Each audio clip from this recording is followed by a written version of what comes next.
Patients chapati రోటీ కాకుండా సంతృప్తిగా rice కూడా తినవచ్చు. Doctor rice, sugar free rice, doctor rice, diabetic rice, sugar పెన్సని బియ్యం, డాక్టర్ రైస్. అనంతపురం నగరంలో ఉన్నటువంటి సవేరా హాస్పిటల్లో అక్కడ పనిచేస్తున్నటువంటి నర్సు దివ్యశ్రీ అనే అమ్మాయి అనుమానాస్పద స్థితిలో మృతి చెందింది అని చెప్పేసి ఈరోజు హాస్పిటల్ ముందు వారు ధర్నా నిర్వహిస్తున్నటువంటి నేపథ్యం. ముఖ్యంగా గత 5 సంవత్సరాలుగా ఇక్కడనే, ఎందుకంటే సవేరా హాస్పిటల్, అందులో హాస్టల్ కూడా సవేరా హాస్పిటల్కి సంబంధించిన హాస్టల్లోనే ఆమె ఉంటుంది. ఇటువంటి పరిస్థితుల్లో మరి ఏం చెప్తారు అసలు వారి తల్లిదండ్రులు కావచ్చు, లేదంటే మేనేజ్మెంట్ కావచ్చు, పోలీసులు కానీ ఏం చెప్తారు వారి మాటల్లో వినే ప్రయత్నం చేద్దాం. నైట్ డ్యూటీ చేసిందంట సార్. 10-22 నిమిషాలకు నాకు ఫోన్ చేసింది. ఏమ్మా ఫోన్ చేసినావంటే నైట్ డ్యూటీ అయిపోయింది, నువ్వేం తిన్నావు అనింది. నేను ముద్ద చేసుకొని తిన్నాను, నువ్వేం తిన్నావంటే హాస్టల్లో దోశ చేసినారు తిన్నాననింది. మాట్లాడుతుంటే ఇంకెంతసేపు మాట్లాడతావు, నైట్ అంతా డ్యూటీ చేసినావు కదా పనుకోపో అన్నా సార్. 1:15 అప్పుడే వీళ్ళు ఫోన్ చేసినారు. ఏం జరిగిందని కూడా చెప్పడం లేదు, రా రా అంటారు. మా పేరెంట్స్ వస్తే హలో చేయనీలేదంటే లోపలికి. మీరు హలో చేయలేదు కదా, మీరు తప్పు చేయింది, మా వాళ్ళు ఎందుకు రాని లోపలికి, మీరు లోపలికి హలో చేయనీలేదంట. ఏమైంది మేడం ఫోన్ చేసినారు మా దివ్యకి, ఏమైంది అంటే ఎవరు చెప్పలే. కాళ్ళు పట్టుకుంటానన్నారు సార్, సమాధానం చెప్పలేదు. సిస్టర్లు కూడా మీ కాళ్ళే పట్టుకుంటానమ్మా, మీ అక్కలు అట్లాది కాదు, మీ చెల్లెలు అట్లాది బిడ్డ, ఒక దేవు బిడ్డ చెప్పండి అమ్మా అని అడుక్కున్నా. ఎవరు సమాధానం చెప్పలేదు సార్, ఎవరు సమాధానం చెప్పలేదు, ఎవరు సమాధానం చెప్పలేదు. ఒకరి మీద ఒకరు పెట్టుకుంటున్నారు. 10-22కు ఫోన్ చేసి 1:30కి ఎట్లా చనిపోయింది సార్, మీరే చెప్పండి. మీకు బిడ్డలు ఉంటారు కదా, మీకు చెల్లెళ్ళు ఉంటారు కదా, చెప్పండి సార్, చెప్పండి సార్. 5-6 ఏళ్ళండి ఇక్కడే డ్యూటీ చేస్తుంది సార్. 10 చెల్లెలా చూడండి సార్. 10-22 ఫోన్ చేసింది. అప్పుడే 1:30, 1:15కే నాకు ఫోన్ వచ్చింది. సవేర్ హాస్పిటల్లోనే పని చేస్తుంది సార్. ఈడ నర్సింగ్ చేస్తుంది, ఈ హాస్పిటల్లోనే ఉంది సార్. నిన్న మొన్న వచ్చినాయేమో కాదు, 5-6 ఏళ్ళింటి చూస్తుంది. 100 వచ్చి చుట్టుకున్నారు. మా పేరెంట్స్ వస్తే హలో చేయనీలేదంట. 1 గంట కూర్చోండి అన్నారంట, 1 గంట కూర్చొని పెట్టారంట, వాళ్ళతో కూడా రానిలేదంట. నేను వచ్చేకి సేవ పడిపోయింది సార్. 1:30 గంటకే ఏం జరిగింది, ఏం చేసినారు? మా బిడ్డనే కటింగ్ ఎవరి బిడ్డలకు కూడా ఇదే జరుగుతుంది కదా. న్యాయం చేయండి సార్, న్యాయం చేయండి, లేకుంటే మేము ఏదైనా తాగి చచ్చిపోతాం. హాస్పిటల్లో ఏం సమాధానం చెప్పలేదు సార్. కాళ్ళు పట్టుకుంటానన్నా, సిస్టర్లు కాళ్ళు పట్టుకునేమైనా నా బిడ్డకి ఏమైందో చెప్పండి అమ్మంటే సమాధానం చెప్పలేదు సార్, సమాధానమే చెప్పలేదు. అక్కడ ఒకరికొకరు చూసుకుంటారు. వాళ్ళు వచ్చి మా దగ్గర నిలబడుకుని ఇట్లా సైగ చేసుకుంటారు. ఒక డాక్టర్ ఈడ చనిపోయిందంటారు, ఒక డాక్టర్ హాస్టల్లో చనిపోయిందంటారు. ఇది ఎక్కడ న్యాయం సార్, చెప్పండి మీరే. మీకు పిల్లలు ఉంటారు కదా, మీకు చెల్లెళ్ళు ఉంటారు కదా. ఇది ఈ హాస్పిటల్ నిర్వాహము. హాస్టల్ కూడా ఇల్లదే కదా, ఇల్లుకు డబ్బులు పెట్టి మేము హాస్టల్లో భోజనం పెట్టిస్తున్నాం కదా. ఏంది సార్ ఇది న్యాయమేనా? 10-20కి మాట్లాడి అప్పుడే చనిపోయిందంటే ఇల్లు బాధ్యత సార్. ఏమో చేసేసినారు సార్, మా బాబుని ఏమో చేసేసినారు. న్యాయం చేయండి సార్, న్యాయం చేయండి సార్. కాళ్ళు పట్టుకుంటానని హాస్పిటల్ కనికరించలేదు. సిస్టర్లమ్మా, మీకు బిడ్డలు ఉన్నారు కదా, మీకు చెల్లెళ్ళు ఉన్నారు కదా, మీ బిడ్డలా అంటది నా బిడ్డ, చెప్పండి అంటే ఎవరు సమాధానం చెప్పలేదు సార్. 9 గంటల కాడ నా బిడ్డ నాకు ఫోన్ చేసింది సార్. పనికి పోద్దామా అనింది. నిన్న నేను వచ్చినా, బాగా మాట్లాడింది, బాగా తినింది, బాగుంది. నిన్నంతా వచ్చిపోయినా. మళ్ళీ 9 గంటల కాడ ఫోన్ చేసి డ్యూటీ అయిపోయిందిలేమా, ఏమన్నా తినేసి పోయి పనుకుంటాను అనింది. మళ్ళీ చేస్తాలేమ్మా పోమ్మా అంటే, నువ్వు పనికి వద్దులేమా, బాగుండు, నేను సంపాదిస్తా కదా అని చెప్పింది. 9:30 కాడ ఫోన్ చేసి అరిచింది నన్ను. దివ్య ఈడే పని చేసేది నా బిడ్డ, ఈ హాస్పిటలే.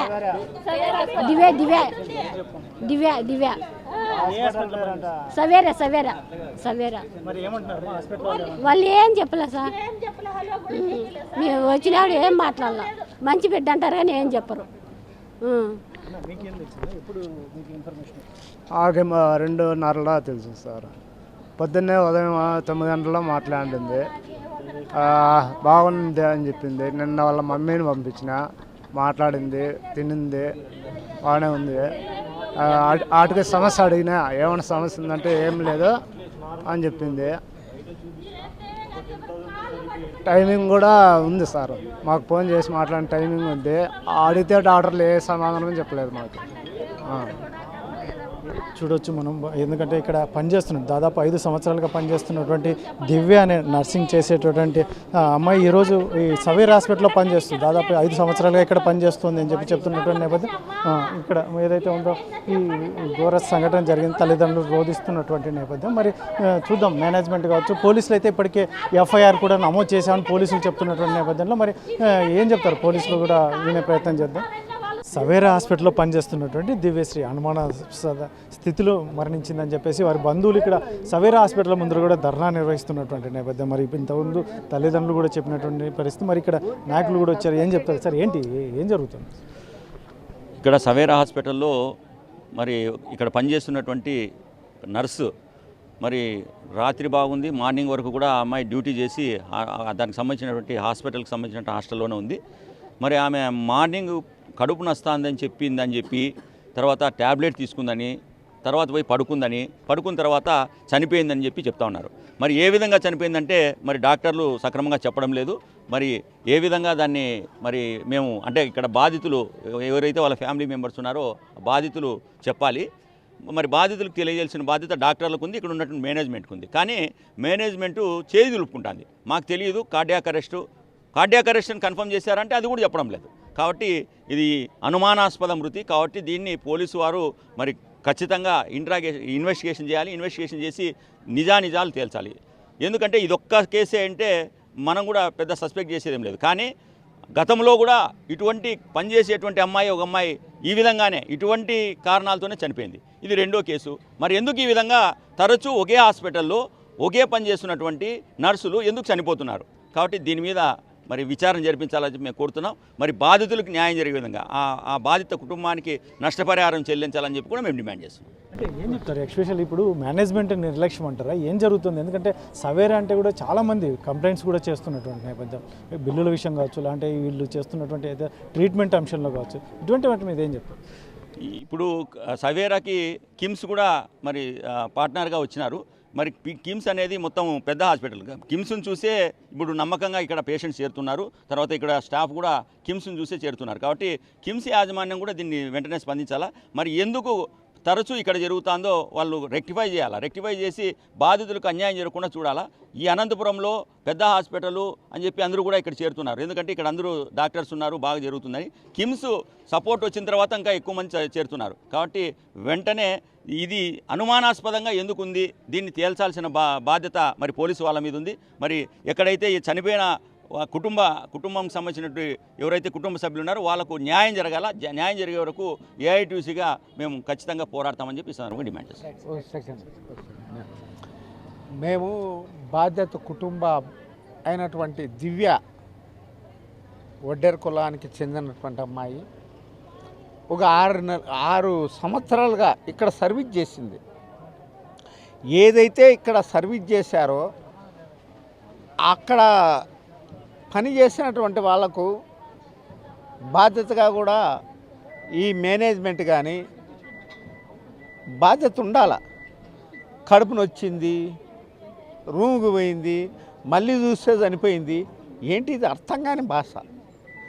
ఏదైతే 6 ఏళ్ళు మీ దగ్గర సర్వీస్ చేసింది, ఎవరన్నా కానీ మీ దగ్గర పని చేసినప్పుడు మీ కుటుంబంలో కానీ ఈరోజు మీరు కార్పొరేట్, మీ హాస్పిటల్ అనేది కార్పొరేట్ అంటే ఏం జరిగింది అనుకుంటున్నారు? మీ డిమాండ్స్ ఏంటి? మా డిమాండ్ ఏమంటే వీళ్ళు ఉద్దేశంగా వాస్తవాలు దాచిపెడుతున్నారు. గతంలో ఒక అమ్మాయి చనిపోయింది అంటున్నారు, ఈరోజు మా అమ్మాయి చనిపోయింది. కారణం ఇంకో అమ్మాయి కూడా భవిష్యత్తులో రాకూడదు. మీరు కార్పొరేట్లు కాబట్టి డబ్బు ఉందని ఏమైనా చేసేస్తారా? ఈరోజు నేను పోలీస్ వ్యవస్థను కూడా ఒకటి అడుగుతున్నా, సస్పెన్షన్ అనేది వద్దు. కార్పొరేట్ వాళ్ళ మీద ఎవరైతే మేనేజ్మెంట్ ఉన్నారో, మేనేజరో ఇక్కడ డిఎం ఉంటారో వాళ్ళ మీద కేసు పెట్టాలా. ఇన్వెస్టిగేషన్ ఆ రూపులో రావాలా. నేనేమంటే సస్పెక్ట్ అంటే మళ్ళీ ఈరోజు కేసు ఎఫ్ఐఆర్ చేసి ఒక 6 నెలలకో 3 నెలలకో మళ్ళీ ఛార్జ్ షీట్ వేస్తామని అప్పుడు మార్చేదొద్దు. ఇప్పుడు ఎవరైతే చేశారో వాళ్ళని ఇంక్లూడ్ చేసి కేసులో వాళ్ళని ముద్దాయి చేయాలని చెప్పేసి నేను డిమాండ్ చేస్తున్నా. ఇది ఏమంటే చూడవచ్చు సవేరా దగ్గర, ఎందుకంటే పేరెంట్స్ కూడా ఎందుకంటే ఇక్కడ చేరుకున్నటువంటి నేపథ్యం ముఖ్యంగా వారి బంధువుల ఏదైతే తల్లిదండ్రులు రోదన అయితే మాత్రం చాలా ఇది భయానకరంగా ఉంది. ఇటువంటి పరిస్థితుల్లో ముఖ్యంగా వాళ్ళు ఎందుకంటే మా కూతురు గత కొన్ని సంవత్సరాలుగా ఇక్కడే వర్క్ చేస్తుంది, అయినప్పటికీ కూడా ఎందుకంటే వారు బాధ్యతగా వ్యవహరించలేదు. ఆ హాస్టల్లో చనిపోవడానికి ప్రధాన కారణాలు మాకు తెలియాల్సి ఉంది. ఇప్పటికైతే మాత్రం పోలీసులు కూడా మేము కంప్లైంట్ చేసామని చెప్తున్నటువంటి నేపథ్యంలో, పోలీసులు కూడా మేము ఎఫ్ఐఆర్ చేసామని చెప్తున్నటువంటి నేపథ్యంలో సార్ ఏంటి సార్ ఏం జరుగుతుంది, ఈ కంప్లైంట్ ఏమి ఇచ్చారు? వాళ్ళు మృతికి సంబంధించి మరణానికి కారణాలు తెలుసుకోమని దర్యాప్తు చేయమని ఇచ్చారు. దానికి తగ్గట్టు మనకు 7 o'clock కంప్లైంట్ ఇచ్చారు. 7 గంటలకు కేసు రిజిస్టర్ అయింది. ఫర్దర్గా మనం బాడీ షిఫ్ట్ చేసి గవర్నమెంట్ హాస్పిటల్ ఇచ్చి తర్వాత పోస్ట్మార్టం రిపోర్ట్ తర్వాత పోస్ట్మార్టం చేసిన తర్వాత దానికి సంబంధించిన నిజాలు తెలుస్తాయి. మేము ఫర్దర్గా హాస్టల్లో వాళ్ళ ఫ్రెండ్స్తో మాట్లాడడం కానీ, ఆ స్టేట్మెంట్లు తీసుకోవడం కానీ, ఈడ హాస్పిటల్ సంబంధించిన స్టేట్మెంట్లు తీసుకోవడం కానీ, అక్కడ డాక్టర్ గారు చేసిన పోస్ట్మార్టం చేసేటప్పుడు ఆ డాక్టర్ సంబంధించి దర్యాప్తులో అతనికి కూడా తెలిసిపోతాయి, మరణ కారణాలు ఏంటో తెలిసిపోతాయి. దానికి తర్వాత దానికి తగ్గట్టు దర్యాప్తు చేస్తాం. సార్ ఇప్పుడు ఆమె డ్యూటీ చేస్తూ హాస్పిటల్లో చనిపోయిందా, హాస్టల్లో సవేరాకి సంబంధించిన హాస్టల్లో చనిపోయింది? మాకు తెలిసి హాస్పిటల్కి సంబంధించి చెప్పే వాళ్ళకు బ్రాడ్ డెడ్ అన్నారు, ఆ నుంచి తీసుకొస్తే మధ్యలో చనిపోయిందని చెప్పారు. పోలీసులు అయితే చెప్తున్నటువంటి విషయం ముఖ్యంగా మాకు ఫర్దర్గా ఏదైతే ఉందో కంప్లైంట్ అయితే అందింది పేరెంట్స్ తరఫు నుంచి. వారిని ఆ తర్వాత ఇన్వెస్టిగేషన్లో పూర్తి ఇన్వెస్టిగేషన్లో మేము పూర్వాపరాలు ఇప్పటికైతే ఎఫ్ఐఆర్ అయితే నమోదు చేసాం, కానీ కాకపోతే ఇంకా ఇన్వెస్టిగేషన్లో తెలియాల్సి ఉంది. పిఎం ఉంది ఇన్వెస్టిగేషన్, ఈ తర్వాత వచ్చిన తర్వాత మేము పూర్తి ఫుల్ ఫ్లెడ్జ్డ్గా ఎందుకంటే కేసును పూర్వాపరాలు తెలుసుకున్న తర్వాత కేసు నమోదు చేసి దాని మీద ఇన్వెస్టిగేషన్ కూడా చేయబోతున్నామని ఒకవైపు పోలీసులు చెప్తున్నటువంటి నేపథ్యంలో పేరెంట్స్ అయితే మాత్రం ఎందుకంటే గత కొన్ని సంవత్సరాలుగా ఇక్కడ పనిచేస్తున్న ఒక అమ్మాయి గతంలో కూడా ఇటువంటి ఇన్సిడెంట్ మేము మా నోటీస్కి వచ్చింది కాబట్టి ఇలాగే జరుగుతున్న నేపథ్యంలో దీని మీద అయితే మాత్రం ఖచ్చితంగా ఎందుకంటే కిమ్స్ కూడా అది ఈ మధ్య కాలంలో యాడ్ అయినటువంటి నేపథ్యంలో వారు సమాధానం చెప్పాలి అని చెప్పేసి ఇక్కడ ప్రజా సంఘాల నాయకులు చెప్తున్నటువంటి నేపథ్యంలో మరి ఏం తెలుస్తారు ముఖ్యంగా ఇక్కడ ఎందుకంటే అమ్మాయి మృతికి బంధువుల ఏదైతే ఉందో తీరని లోటు ఉన్నటువంటి నేపథ్యంలో మరి పోలీసులు కావచ్చు లేదంటే ముఖ్యంగా యాజమాన్యం సవేరా హాస్పిటల్ యాజమాన్యం ఎంత మేరకు స్పందిస్తుంది అనేది వేచి చూడాల్సిన అంశం. కెమెరా పర్సన్ సుధాకర్తో చల్లాకి నాయుడు, RTV.